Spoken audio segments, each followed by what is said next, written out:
Você vai se surpreender com a história do prefeito de Sorocaba. De uma vida marcada pelas drogas à liderança política, este testemunho de fé e superação prova que Deus pode transformar qualquer destino.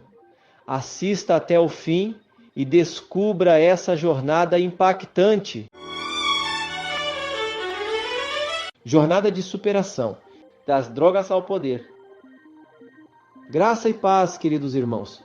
Quero começar este vídeo com uma palavra poderosa que está em João 8,36, que diz: Se, pois, o Filho vos libertar, verdadeiramente sereis livres. Hoje, você vai conhecer um testemunho impactante que tem surpreendido muitas pessoas. O prefeito de Sorocaba abriu o coração e revelou detalhes de sua jornada. Uma história marcada pela luta contra as drogas até alcançar o poder. Uma trajetória de dor, superação e, acima de tudo, transformação através da fé. Antes de mergulharmos nesse relato impressionante, eu quero te pedir um favor especial.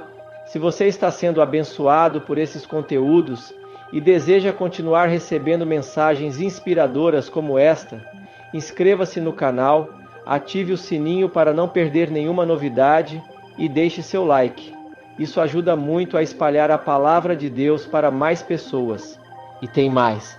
Nos comentários fixados você encontrará o link para participar do nosso grupo de oração, um espaço de fé e intercessão onde cremos que Deus opera milagres. Estou ansioso para ler o seu comentário, porque a sua participação é fundamental para que possamos continuar trazendo mensagens edificantes e de qualidade para você e sua família.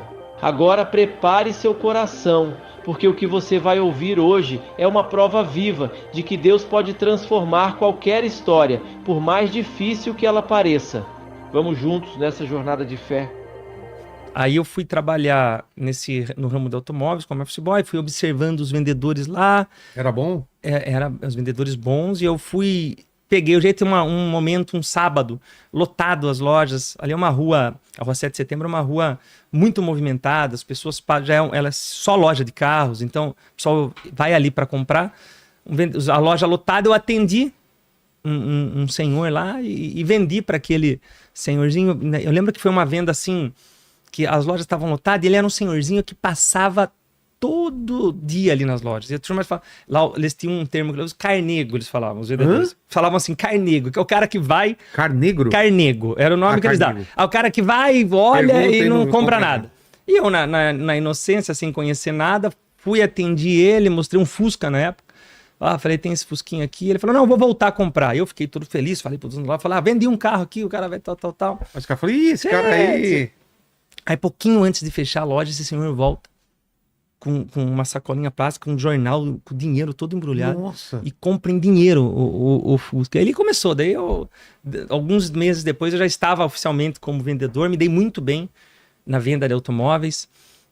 Logo eu me tornei gerente da loja, logo eu abri a minha loja de sociedade com uma outra pessoa lá, só que eu já iniciava um processo de dependência química. Então, a dependência química, ela é progressiva. Então, por um determinado tempo, eu conseguia controlar. Eu conseguia ser um bom vendedor, eu conseguia ser o proprietário, eu conseguia usar droga, eu conseguia... Mas, ao passar dos anos, ela foi... E o auge foi quando eu tinha a minha própria loja. Eu cheguei a ter uma ideia, pra você ter uma ideia, né? O traficante, ele chegava no final do mês e falava assim, Manga, você... pegou tudo isso aqui. Comprava ainda de... Eu dava um carro para ele. Falei, então tá, esse carro aqui para pagar a dívida. Então era um vício que estava muito forte. E aí, como não acontece com qualquer pessoa que usa droga, chega um determinado momento que ela não consegue mais controlar. E eu fui perdendo tudo, fui perdendo. Sua família sabia? Minha família sabia. A minha mãe, eu sempre falo que os pais, eles tendem a não acreditar, mesmo sabendo. Eles buscam, poxa, não quero acreditar com meu filho que... Meus 2 irmãos não bebiam, não fumava, não tinha nada, nunca tive nenhum histórico desse na família. Então a família relutava com isso. Mas todo mundo sabia, né? Então minha mãe sofria muito, ficava... Se eu não dormia enquanto eu não chegasse, até que enfim eu perdi essa loja de carros, acabou quebrando. eu fui então, eu vinha para Santos, buscava carro, continuava no ramo, buscava carro, vendia para os lojistas lá, nunca deixei de Então ganhava trabalhar. muito dinheiro e perdia muito dinheiro. Perdia muito dinheiro. E aí depois de um tempo eu fui, a droga foi, eu fui para o álcool com 16, né, 15, 16 anos, depois maconha, depois eu experimentei a cocaína, daí experimentei, ia nas festas rave, experimentei êxtase, LSD, E você acha lança-perfume. que isso foi o quê? Companhia? Eu falo para as pessoas assim, eu tenho um trabalho hoje que ajuda as pessoas a sair das drogas. Eu falo, olha, não é... As pessoas falam, a minha mãe falava, por exemplo, e as mães falam, cuidado com o estranho, não tome nada no copo de estranho, mas não é o estranho. Quem vai oferecer a droga para você é o amigo, aquela pessoa que anda do seu lado, que experimentou e vai compartilhar com você. Então, é a companhia que leva a pessoa ao primeiro contato com as drogas. E aí tem aquela questão da predisposição. Então, eu já tinha uma predisposição para o uso. Então, eu gostei muito da droga. Então, isso foi aumentando. Chegou um tempo que eu comecei daí eu experimentei a cocaína. A cocaína é uma assim... Você experimenta ela depois de 20, 30 minutos, tem vontade de cheirar de novo. E depois você busca aquela sensação que você não encontra mais. E você vai aumentando a dose. E ela foi elevando. Num primeiro momento você consegue administrar ela, você consegue cheirar e ir para uma balada, você consegue cheirar e vender carro, você consegue cheirar e ter um convívio, depois você tem que ficar trancado, seu cérebro já não consegue se envolver com mais ninguém. E chegou uma época que um dia que eu peguei, entrei no carro, vinha de Sorocaba até São Paulo cheirando, voltando porque eu não queria ter contato mais com ninguém, olha pelo retrovisor, aquela paranoia mesmo da droga. Mas eu nunca cheguei a furtar ou morar na rua, porque primeiro que eu tenho uma família estruturada, uma família amorosa. E também porque eu sempre ganhei bem. Então eu ganhava dinheiro e perdia tudo, mas eu ganhava. Eu tinha facilidade de vender. Mas chegou um dia Chegou a ter que vender coisa de casa, assim? Não, nunca cheguei, porque eu sempre vendi bem. Então, por mais que eu desandasse, ficava 2, 3 dias sem trabalhar, quando eu ia trabalhar, eu vendia carro. Sim. Eu sempre fui um bom vendedor. Então as pessoas falavam, bom, deixa o Manga aí porque ele vende. E aí chegou um determinado momento que eu fui buscar a cocaína num bairro, né? Que eu sempre ia buscar lá. E o traficante de cocaína, ele dorme. Ele chegou uma hora que ele para de vender. Sim. O do crack, não. E aí eu cheguei, o crack, eles vão revezando. E eu cheguei num bairro, falei, tem pó aí? O cara falou, não, tem pedra. Eu falei, quero experimentar. Aí eu peguei, e aí que... Aí falam que é... Aí é terrível. Aí enquanto a pessoa cheira a cocaína, depois ela tem uma sensação, entre aspas, muito boa. Depois de 20 minutos tem aquela depressão, aquela vontade de tragar de novo. O crack, a hora que a pessoa traga a fumaça do crack, ela tem uma sensação maravilhosa, naquele primeiro momento. A hora que assopra, já tem angústia, tristeza, então ela tem que tragar de novo. Putz. E nesse trabalho que eu faço de recuperação de dependentes químicos, eu já ajudamos meninas de 13 anos que se prostituíam por um trago da droga. Mãe que chegou a trocar o seu filho por R$50. Uma professora da rede municipal que não tinha coragem de voltar para casa. Um metalúrgico que trabalhava no grupo Schaeffer, que vendeu a bicicleta que ele tinha acabado de dar para o filho dele de Natal. Então, assim, você vê que são pessoas que têm uma história, mas que a dependência química fez elas perderem o sentido de tudo. E aí vem a culpa junto, né? E aí começou meu fundo do poço. Eu já não me aguentava mais naquela vida. E eu sempre falo, que o dependente químico, na sua grande maioria, eles não querem ficar nas drogas. Eu conheço pessoas que vão chorando usar drogas, porque sabe que toma um gole de cerveja, que gera uma vontade da pessoa usar droga depois, o dependente químico não pode beber. E aí ele vai sabendo que ele vai sofrer, que ele vai deixar a esposa, que ele vai deixar a família, que ele vai se envolver com quem não presta. E eu tinha um pastor lá que trabalhava de martelinho de ouro nas lojas, Pastor Valmir. E ele ficava, não, você tem que ir pra igreja, tem que voltar pra igreja e tal. Eu fugia daquele pastor, o pastor chato, cansativo, e ficava... Mas teve um dia que eu falei, não, pastor, eu vou. Ele queria me levar para um lugar que chama Vale da Bênção, era Sariguama. É um local onde as igrejas reúnem ali para oração, uma fazenda voltada para fé, independente de denominação. E aí, numa sexta-feira, eu já desacorçoado com a vida, ele chegou e falou, Manga, vamos pro Vale da Bênção, você vai ter um encontro com Deus e tal. Eu falei, vamos. Amanhã, 7 horas da manhã, eu falei, fechado. Naquela sexta eu desandei à noite. Cheirei, fumei crack, fiquei pra rua. Cheguei em casa às 6 horas da manhã, minha mãe, coitada, acordada, esperando eu chegar. Aí fazia tempo que eu não orava, naquele dia eu orei. Eu falei, Deus, faça com que esse pastor esqueça de vir aqui, porque eu preciso dormir, que eu tô moído, né? E pro dependente químico, quem tem isso na família sabe que cena mais terrível pro dependente químico é você e tá voltando pra casa e tá vendo todo mundo no ponto de ônibus indo trabalhar, todo mundo arrumadinho, você saindo no elevador, o cara descendo trabalhar, você com aquela cara sujo. Não adianta, 7 horas da manhã tocou, daí era o pastor lá, tive que ir. E naquele dia, Milena, que eu fui, eu falei, vou me entregar, eu chorei pra Deus. Naquele dia eu tive um encontro com Deus, eu nunca mais usei drogas. Como foi? Eu fui um encontro, Deus Mas tocou como em foi? mim, eu fiquei lendo a Bíblia, ele ficou pregando, ficava um momento, fiquei o dia inteiro nesse lugar. E naquele dia eu falei, eu não aguento mais. Eu falei, Você pediu ajuda pra Deus, o Senhor me mata ou me ajuda a recuperar, porque eu não aguento mais essa vida. E aí, porque todo dependente químico, em algum momento, já pensou em suicídio. É. Todo. A depressão é muito forte. Em algum momento. E eu já pensei em... minha mãe morava no 13º andar, mora. Eu já pensei em abrir janela e me jogar, porque você faz todo mundo sofrer.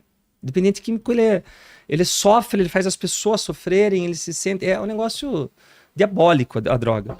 E naquele dia, eu tive esse encontro com Deus e mudei de vida, e decidi mudar. Eu liguei para os meus amigos, falei, olha, eu amo vocês, mas eu não posso mais andar com vocês. Se eu tiver com vocês, eu vou usar. Eu fui para uma igreja e eu ficava ali, eu falava, agora eu preciso arrumar uma esposa. Eu ficava olhando, eu lembro que eu olhava, ai, que mulher bonita, porque eu era casada. Eu falava, ai meu Deus, vou esperar Deus preparar alguém para mim. Eu só saía com casais da igreja. Falava, onde vocês vão ter? Vai ter encontro de casais? Vamos, então vou na sua casa e come pizza. Eu só reunia, eu me afastei das amizades. 3 meses depois, eu fui fazer um curso de marketing. E aí eu conheci a minha esposa, nós dois chegamos atrasados. Mas essa abstinência, você foi levando tranquilo? Fui levando. Eu parei com tudo. Eu nunca mais bebi, usei droga. Eu fumava 3 maços de Marlboro por dia. Parei de fumar. Cara, É um sacrifício, é um esforço. consegui assim, sem ir para uma clínica, né? Foi... Sem clínica. Mas foi um esforço. Mas eu acho que é importante o trabalho das clínicas. Claro. Tanto que eu acho que qualquer caminho que a pessoa tome para sair das drogas é importante. Mas primeira decisão, Eu apoio né? todos. Mas primeira decisão. E a fé, independente de religião, da pessoa se apegar a Deus. E a internação compulsória? Sou a favor. Nos casos extremos. Com a família aprovando? Com a família aprovar. A família sempre vai aprovar, porque aquele cara que tá na Cracolândia, aqui em São Paulo, por exemplo, esse caso dessa mãe que trocou o filho, essa mulher perdeu a noção do que é ser. Que maior amor que existe entre a mãe e um filho. E ela trocar o filho dela por R$50 para consumir o crack. Então essa mulher, ela ir para uma internação compulsória ou involuntária, ficar ali 60 dias até que ela caia a ficha e fale, olha, agora olha o que eu fiz, sabe? O que eu tô fazendo aqui. A pessoa não tem mais controle, né? Então, daí sim ela aceitar ajuda. E para se manter, estar apegada a Deus, então eu sou a favor. Hoje a política pública nacional, ela é contrária à internação involuntária. Mas eu acho que nós temos que trabalhar para que seja favorável, pelo menos num período de desintoxicação, para que a pessoa possa se libertar das drogas. E aí eu conheci a minha esposa nesse curso de marketing, nós chegamos atrasados, eu já estava pedindo para Deus preparar uma esposa para mim e tal. E aí eu fiz o curso e eu falei, é ela. Eu falei, se for ela, falando eu com Deus, sentei do lado dela, eu falei, se for ela que vai falar de Jesus comigo. Aí acabou, teve o horário do almoço, tinha um intervalo, e fizemos grupos para almoçar. Eu falei, eu tô com meu carro aí e tal. Ela entrou no carro junto com os amigos, daí ela pegou um DVD, um CD, não lembro, falou assim, olha, quem que é da igreja aqui? Eu falei, sou eu. Aí eu já falei, esse é o sinal. 1 ano depois eu casei com ela, e a minha vida fez assim, depois que eu parei com as drogas, porque, como eu disse, eu sempre tive um talento para vender. Mas eu não tinha essa... Eu vivia... todo dependente químico, geralmente, o cara que usa drogas, pode observar isso, o cara é talentoso, o cara... E ele fica melhor ainda, porque ele consegue conversar, o cara, pra pegar dinheiro, ele cria história que quebrou carro, que morreu não sei quem. Ele tem um poder de persuasão muito importante. Quando isso é focado, é canalizado no bem, ele consegue se destacar. E aí eu comecei a bombar no ramo de automóveis mais ainda. Começamos esse programa de televisão, que era um programa que entrava meio-dia de varejo, de venda de automóveis no SBT. Comecei a fazer de uma maneira diferente, uma comunicação diferente, de raspar o cabelo. Eu levava a turma passear de avião. Depois nós fomos para a grade comercial normal da Globo, da Record, do SBT, e foi trazendo uma visibilidade maior. Comecei um trabalho na igreja de ajudar as pessoas a sair das drogas. Então, comecei a fazer parcerias com clínicas centroterapêuticas, fazer visitas nas casas das pessoas que tinham ali dependente de álcool e drogas e convencer, mostrar o meu testemunho, aquilo que Deus havia feito. Uma coisa é você falar de algo que você leu, outra coisa é você falar de algo que você viveu. E aí virou o contrário. Antes falava assim, poxa, o Manga tá andando com o Manga, tá no mau caminho. Meu filho tá com ele, era sinal de perigo. Depois que tinha alguém com um filho com as drogas, falava assim, não, procura o Manga que ele vai saber te ajudar. E criou uma força muito grande e, em 2012, a igreja entendeu que poderia eleger um vereador que tinha força para isso. E por eu ser do comércio, por ser trabalho na televisão, por ter esse trabalho social, então me lançaram candidato, fui eleito em 2012, com essa bandeira da dependência química, com 4.778 votos. Foi o 6º vereador mais votado.